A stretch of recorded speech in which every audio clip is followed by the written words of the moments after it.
Чайная акция «Поезд здоровья», которая инициирована Минздравом республики, должна была охватить только отдаленные сельские поселения нашего региона. Но из-за большого спроса диспансеризацию решили провести во всех городах и сельских поселениях Ингушетии. Сегодня на очереди Карабулак.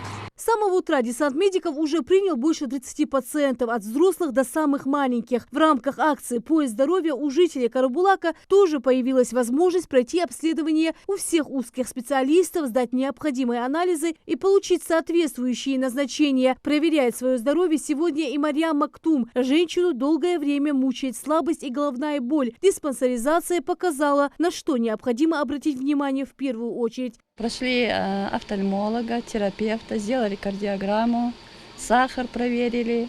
Очень удобно. Еще хотим пройти, но сегодня на данный момент прошли вот эти. У меня, правда, было очень тяжелое состояние. В больницу там стоять тоже невозможно от состояния здоровья.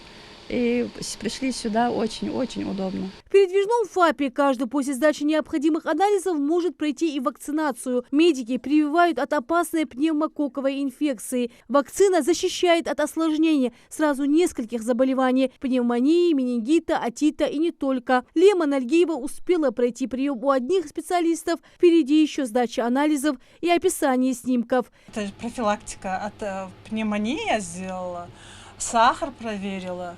ЭКГ проверила, и это так легко, хорошо, просто. Если есть какие-то подозрения, медики направляют пациентов уже на дальнейшее дообследование в поликлинику города. Врачам удалось предупредить опасные заболевания, а значит диспансеризация приносит результат. В рамках акции удается диагностировать новообразование кожи, которые пациенты сами никогда не замечали.